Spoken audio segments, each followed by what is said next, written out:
Welcome to Super World of Tank Divers 2, everyone.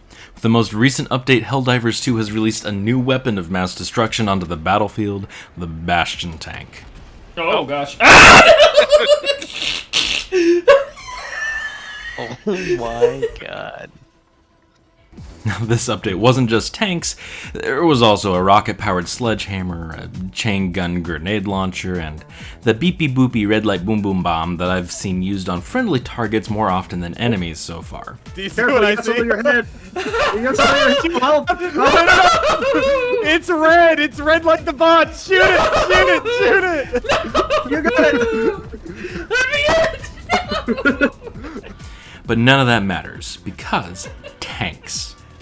And, well, yes, if you were not aware, the quadruple same stratagem glitch is back for at least a short while. So today I wanted to talk about the new tank and its strengths and weaknesses, and how it felt to utilize against the different factions, at least from my opinion. Overall, the tank has felt fun to play as long as you're in a group of people on comms. Driving the tank feels like you have a small child on your back and you're trying to get them to swat out a bunch of wasps with an utterly massive revolver while you panic at the incoming stinging insects. While gunning feels like you're an unstoppable powerhouse whose wife is constantly nagging you about which way to aim and won't listen when you specifically said to turn left, dang it! The charger. Right.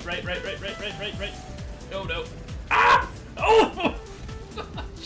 However, the crunching of enemy infantry under the tank treads and the flying parts and pieces when you pop a tank round into a squad of enemy troops is incredibly satisfying.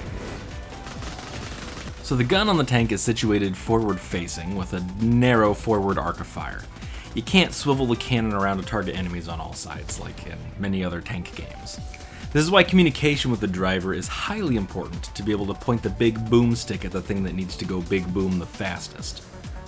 Also, don't forget to reload. You need to reload the big boomstick before it can go boom, and trust me, you will forget at least once until you get used to it with the tank. I do also love the infantry seats situated neatly out of the turret range in the back. Having your battle buddies popping up and down like caffeinated prairie dogs makes me cackle every single time. However, the design idea of placing the driver's seat directly in front of the machine gun seems like a bit of an oversight. I can't be the only one who's wasted my driver while I was gunning, right? When it came to fighting different factions, most of my tank usage has been against bots. I like fighting bots. Sparks of bots going boom is kind of like some kind of weird brain candy for me. That and the orders lately have been to fight bots, so you know, lots of bots. The tank is fairly effective against them, with the main cannon bringing down most targets in one hit or several. The machine gun is also enough to rip apart most targets Hulk-sized and smaller, rapidly enough that it lets you conserve your big gun for the big boys. However, driving, in my opinion, is not quite as fun against the bots. Bots bring the most anti-armor capability, as far as I can tell, to every single fight.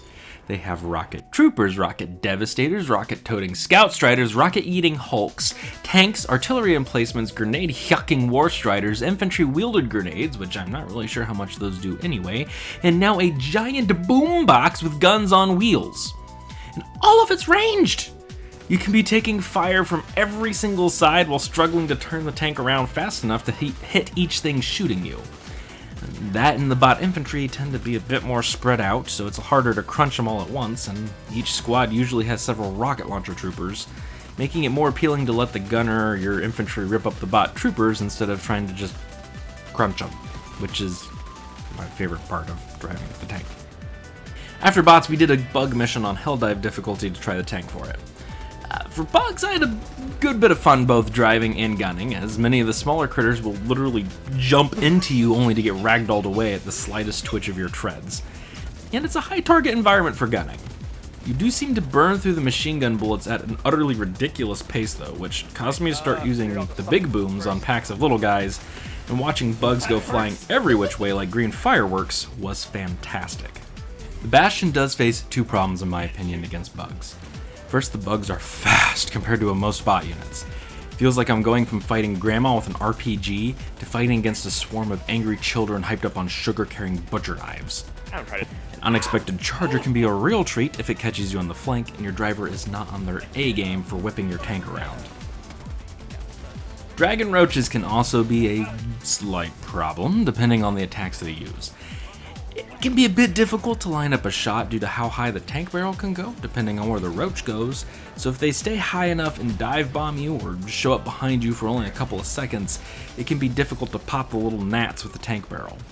Fortunately, the Bastion seems to hold up okay to a few roach blasts, and it's quite satisfying when you slap them out of the air with a direct main gunshot. It's like smacking a full mosquito out of the air. Finally, the illuminate. Oh, the illuminate. Normally one of my least favorite factions to fight.